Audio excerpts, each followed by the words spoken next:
الاكتيوسورات نجوم الترياسي ظهرت بدري جدا في الفترة الترياسية، يمكن من أول ال 250 مليون سنة، وكانوا في قمة تطورهم في منتصف الترياسي. شكلهم كان بيخدع، تحسهم سمك؟ لا. لكن بيبيضوا؟ برضه لا. دول كانوا بيولدوا صغارهم أحياء. والله ده اتأكدنا منه من حفريات لواحدة حامل وصغيرها بيخرج منها وهي بتغرق في الطين.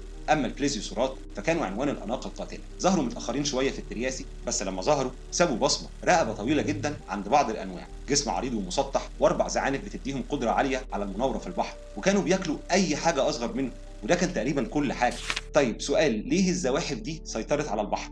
اولا مفيش منافسه تقيله في اول الترياسي، ثانيا تكيفهم السريع، ثالثا قدرتهم على التنفس الخارجي خلاهم يفضلوا قريبين من السطح، وده فتح لهم عالم جديد من الفرايس. يعني من الاخر اللي حصل بعد الانقراض البرمي خلى البحر يتحول لشقه فاضيه، والزواحف البحريه دول اول ناس حطت المفتاح في الباب، دخلوا ووزعوا العفش وسيطروا على كل زاويه في المحيطات. لكن في نفس الوقت اللي المحيطات كانت بتتملي بزواحف عملاقه، كان في كائن صغير شكله مش واعد خالص بيزحف وسط الحشائش، مستخبي ونفسه يبدا يكتب اول سطر في قصه تانيه خالص، قصه الثدييات.